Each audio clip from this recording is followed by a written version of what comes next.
What's up, people of YouTube? This is Troller here, bringing you guys another video to the channel, and today we're going to be starting the new weapon review series. I haven't really thought of a name of this. Honestly, it's probably just going to be gun review, gun guide. I don't really know how you want to look at it. I do want to make sure that this is specified. This is going to be separated from the Road to Gold series. This is also going to be separated from the OP class setups. This is strictly going to be breaking down the stats of the weapons that I choose to review, and then at the very end I will give you guys a set of attachments that you can use to focus in on one particular category, whether that's damage range, whether that's just your overall hipfire accuracy, ATS speed, things like that. So I'll give you guys a couple of different weapon attachment sets that I think are the most useful for that at the very end of the video, so go ahead and stick around. Now, these videos do take a lot of time to test. I have literally been testing these weapons since the very first night that I was able to play the game, so right when I got the game, I did start testing these stats and stuff in private match, and it took a very long time to make. So if you guys could hit the like button in order to show your support for this, then I would greatly appreciate it. Again, it does take a very long time. Let's try to hit 5 likes on this video. That would mean a lot, guys. Also, if you're excited for the content, feel free to subscribe. Don't have to, but it is appreciated. Now let's go ahead and let's move into the video itself. I wanted to go ahead and take the time to break down the stats for the P90 and give you guys all of the direct numbers that I was able to get from my testing. Keep in mind, I didn't find any coding or anything like that online. This is all hand tested. It could vary a little bit from other YouTubers, but I think for the most part it's going to be very accurate. And honestly, I was very surprised with a lot of the information that I was able to find here. So the first thing that we're going to be covering is going to be the damage fall off range, as well as the shots to kill just in general. So I took everything that I could find in regards to damage fall off range being extended or reduced with the P90, and of course to start I tested it with just no attachments or anything that alters the amount of shots to kill and damage fall off range. So for no attachments on the P90, I was able to find that from 0 to 14 meters it is a 4-shot kill, from 15 meters to 19 meters it is a 5-shot kill, and from 20 meters to 27 meters it's a 6-shot kill. Everything past that 27 meter mark, so 28 meters plus, is a 7-shot to kill weapon. So I don't know if it goes on to 8 shots to kill or 9 shots to kill. That might be something you would have to test in like ground war, but seeing as how we can't actually load into a ground war map in private match, I didn't really mess around with this too much. Most of your practical ranges are going to be that 0 to like 20 meter range for the P90, so I figured that was what I would focus on the most for this weapon. Now if you go ahead and you add the lightweight suppressor to the weapon, it takes it from a 0 to 14 meters, it changes that to 0 to 10 meters for a 4-shot kill, so it reduces it by about 4 meters. The 5-shot kill range is 11 to 15 meters, 6-shot kill is 16 to 23 meters, and 7-shot kill is 24 plus. So that does reduce it by about 4 meters, which in my personal opinion is quite a bit when you're using an SMG, because this game is particularly geared towards using assault rifles, so definitely makes a difference losing 4 meters off of your damage fall off range. Now this is the one that I noticed the most difference in here, and that is going to be the Forged Tack Retribution barrel attachment. This changes your damage fall off from 0 to 18 meters, giving you a 4-shot kill. The 19 to 26 meter range going to a 5-shot kill, 27 to 36 is a 6-shot kill, and then 37 plus is a 7-shot kill. So that basically turns your gun into a little mini assault rifle. That makes it to where the P90 works at almost 20 meters at a 4-shot kill range, which is very good in my own personal opinion. From what I've used in the game, I definitely notice it. So that's pretty insane. It's adding 4 meters to your base damage fall off range. This is something that I would definitely recommend using pretty much at any time in the game. I don't see why you wouldn't want to use this. But let's go ahead and move on to the next attachment. So for the FSS 10.6 Pro, we have a damage fall off range of 0 to 16 meters. That is a 4-shot kill. 17 to 23 is 5 shots. 24 to 32 meters is 6 shots, and then 33 plus is 7 shots. So you see about a 2 meter increase here. Honestly, there's no reason to use this over the Forged Tack Retribution, but I don't know, maybe if you like the way it looks more and that matters more to you, then you can go ahead and use this. The next one here is the monolithic suppressor. I hope I pronounced that right. I think I did. Monolithic suppressor. 0 to 15 is a 4-shot kill. 16 to 21 is a 5-shot kill. 22 to 29 is a 6-shot kill. 30 plus is a 7-shot kill. So that basically increases your damage fall off range by 1 meter. So not a huge difference by itself, but if you do combine this with the forged tack, which is what I think is personally the best way to go with this weapon, you're looking at a 0 to 19 meter is a 4-shot kill. 20 to 28 meters is a 5-shot kill, 29 to 38 meters is a 6-shot kill, and then 39 plus is 7 meters. You can also combine the FS 10.6 Pro with the monolithic suppressor. That takes it to a 0 to 17 meters is 4 shots, 18 to 26 is 5 shots, 27 to 35 is 6 shots, and then 36 plus is 7 shots. So those are your options in terms of damage range and damage fall off.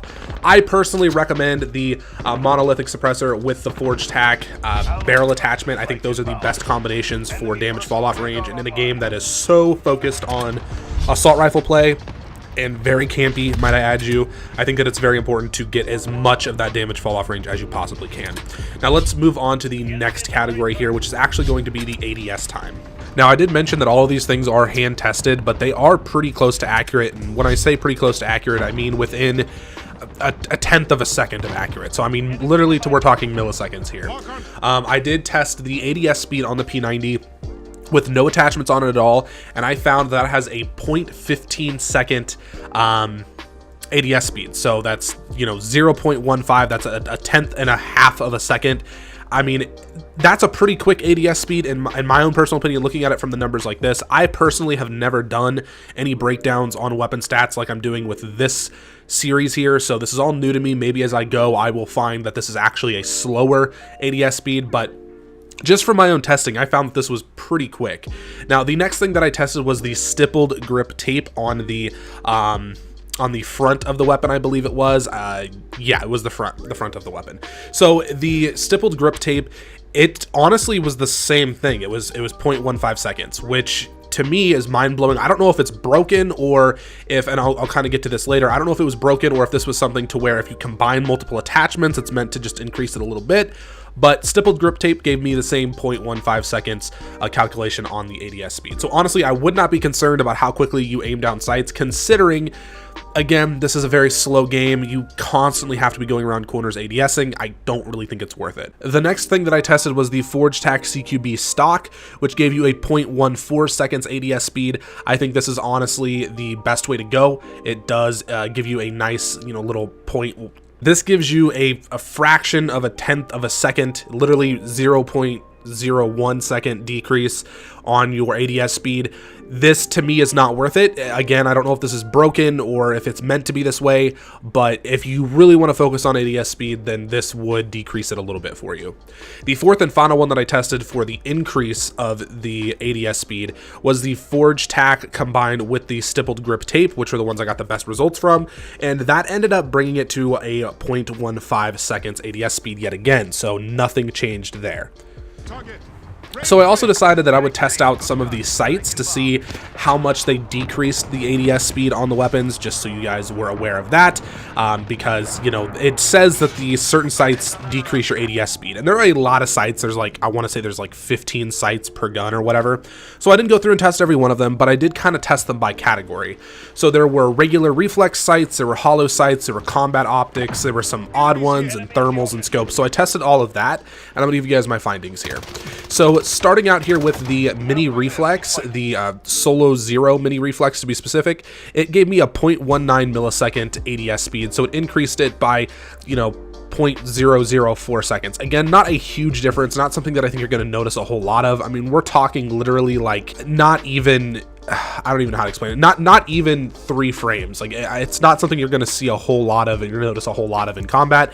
But then again, you know, Call of Duty is a twitch shooter. It's something that you always have to be aware of. The next one here is the Corp Combat Hollow Sight. This one was 0.18 milliseconds, which is strange because from what I can see here, this is a heavier sight. For some reason, you ADS slightly quicker than the reflex, but it is still increasing that overall, you know, base ADS speed. Next here we have the Scout Combat Optic. That was also a 0.19 milliseconds. Again, same thing as that mini reflex. Then we have at number 4, we have the ATS ring sight, which gives you a 0.17 millisecond increase on your ATS speed. So that increases it by 2. So I would say if you wanted to use a sight and you absolutely had to have a sight, this would probably be the one to go with from my own personal testing.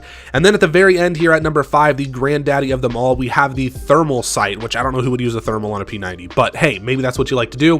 This is a 0.20 millisecond ATS speed. So pretty slow, if I do say so myself. Keep in mind, while I was testing these, I was going from the minute that my character started to move the gun up to his head, all the way up to where the sight was fully zoomed in. So not like right when it started to show up on screen, but like right when the character was fully aimed down sights, that was when I cut it off. So with those calculations, the thermal sight came out to 0.20 milliseconds. Next thing that we're going to focus on here is going to be the rounds per minute and the time to kill. So the round per minute on the P90 is 974 rounds per minute, which is pretty good. I mean, that sounds like it's an SMG, obviously.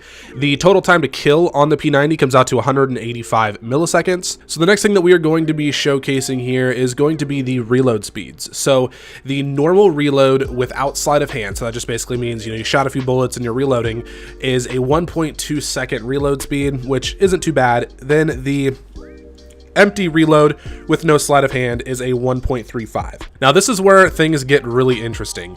The normal reload with sleight of hand goes from a 1.2 second to a 1.02 second. So you're talking 0.18 second difference in the reload speed, which honestly to me is not worth it. You know, I was expecting a reduction of at least a fourth of the speed here or something, but there really is not much of a difference on the P90 with sleight of hand and without sleight of hand in that reload speed. So it's really up to you guys what you want to use. I personally don't think it's worth it. Now, testing the reload speeds on the P90, if you go ahead and reload the weapon, a normal reload without sleight of hand, so just shooting a few bullets, reloading, that gives you a 1.2 seconds reload speed, and then a full empty reload with no sleight of hand, so that means completely emptying the clip and reloading, that gives you a 1.35 seconds reload speed without sleight of hand. Now moving over to the reloads with sleight of hand, on a normal reload, it changes it to a 1.02. So you're looking at a 0.18 difference in the reload speed. And then for a full empty reload, it goes from a 1.35 down to a 1.36 seconds reload. So honestly, now I could be a little bit off on the frame rounding and things like this, but honestly, the sleight of hand change for your reload is practically worthless for a full empty reload, and it's almost not worth anything for a normal reload. So I honestly don't recommend using sleight of hand, at least on the P90. I haven't gotten a chance to really test it on other weapons. On other weapons, maybe sleight of hand is a lot better, but for the P90, based on my testing, it doesn't seem like it's a very good option. Next up here, we are going to be discussing the Hipfire. So if you go ahead and you look at the image on screen, I do have the different Hipfires with different attachments that actually alter the Hipfire. And as you can see on the far left hand side, this was with absolutely nothing on the gun, no attachments. It looks pretty scattered, but it is in a little bit of a circle, which is nice. Not a whole lot of vertical recoil, which was very strange to me. I thought there would definitely be more, especially after testing the other two attachments that I had here. But on the far left, not a whole lot of difference in the recoil and the spread. It doesn't look too crazy. Then the one in the middle was with the 1MW laser. This one does somewhat have a wide spread here, but it isn't quite as wide as the testing with no attachments, and it also has way more vertical recoil. So this one does seem like it's fairly nice. It's a good option for a laser sight if you're wanting to get good hipfire kills. Then the one all the way on the right was with the 5MW laser. This one increases your recoil by a decent amount, it looks like, but it also does make your spread a lot more narrow. So with the way that recoil works in this game and the headshot multipliers, I would honestly, if you're wanting to focus on hipfire kills, I would recommend using the 5MW laser. Now moving on to the recoil patterns. So on the far left, I tested this with no attachments, and as you can see, the recoil was pretty high. I started shooting all at the same spot on the wall, and this went almost all the way up to the metal on the building. So recoil is pretty high. It's pretty controllable. I mean, it's up to the right in like a straight diagonal line. So it's not like it would would be super hard to control, but that's what the recoil is with no attachments. Now moving to the next one over for the second test, that was with the muzzle brake attachment. You can see that the spread, in my opinion, looks like it's a little bit wider in terms of the bouncing from left to right, but the recoil up and down is slightly less, just barely. Now, I don't think that when you're playing, you would notice a huge difference here, but that is something to keep in mind. The next test here that we did was with the compensator for the muzzle, and the compensator, it actually made the spread of the bullets wider. You can see just barely here that it was a little bit wider because you're still shooting the same amount of bullets, so it's going to kind of vary where the bullets go, but the height of it was significantly different from that original test without any attachments. So out of these three alone, I would definitely recommend using the compensator over the muzzle brake. Now on the fourth test, this was with the Forged Tack Retribution barrel. As you can see here, the spread isn't quite as crazy as the third test, but it does go up a little bit higher in terms of recoil. This is very similar to the muzzle brake. Honestly, still not something that I would recommend using if you're worried about recoil control. Then for the fifth test, we had the stippled grip tape, which as you can see here is almost identical to the Forged Tack Retribution, just not quite as much of a spread, which again, I still don't see the point in using that over the compensator. It just doesn't seem really worth it at this point. Then on the sixth test, we used the rubberized grip tape, which as you can see from that, it is again almost identical to the stippled grip tape, a little bit wider and more bouncy kind of at the top. Again, don't think this would be worth much of a use if you're worried about recoil control. Then on the seventh test, we did the rubber grip tape on the rear handle. So the rear handle rubber grip tape, I really don't recommend. I mean, it's almost no difference between that and the standard recoil pattern. If you're worried about recoil control, that is not the way to go. Now the last one that we did, we took the best ones from every category that I could find, and this is to really focus in on the recoil control of the weapon.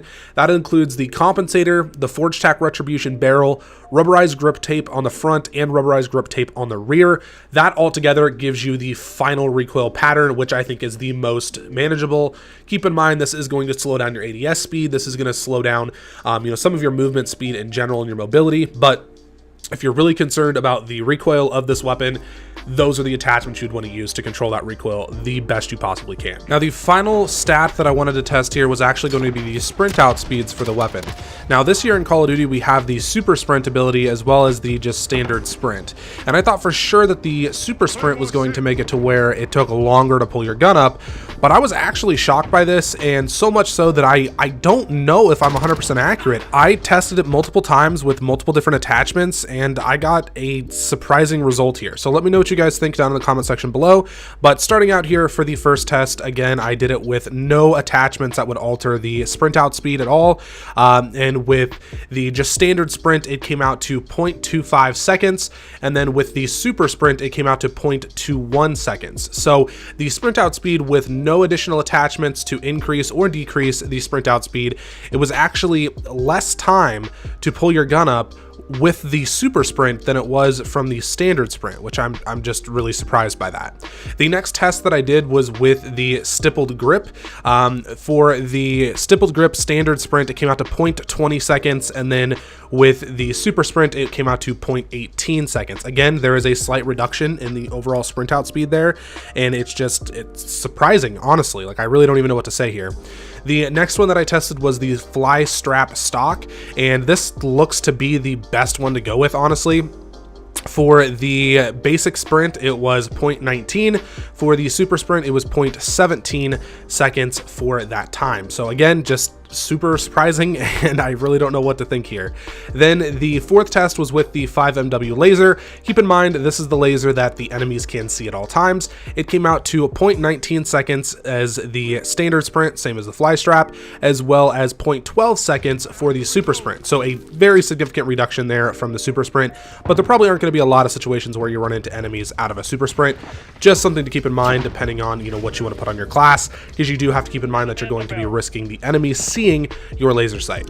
Now let's go ahead and move on over to the recommended attachments that I have for the P90 based off of, what playstyle you're going for. So starting out here, the first class that I would recommend for range, if that's what you're going to be going for, if you want your P90 to perform better at range and you want to use it as kind of like a mini assault rifle, I would recommend using the monolithic suppressor to give you that increased damage range of about 1 meter or 2, as well as the forged tack retribution barrel, which gives you about a 4 meter increase. So you're going to be looking at overall a 5 to 6 meter increase on your 4-shot, 5-shot kill range, which practically does turn it into a little mini assault rifle. The sacrifice for this is the mobility, which again makes sense. If you are turning it into assault rifle, it's not going to be quite as mobile. So of course that's only 2 of the attachments. You can kind of customize it however you wish with the rest of these here, optics or stocks or whatever, but for range specifically, I would definitely recommend using the Forged Tack Retribution Barrel as well as the Monolithic Suppressor. The next class that we have here is actually based around recoil control.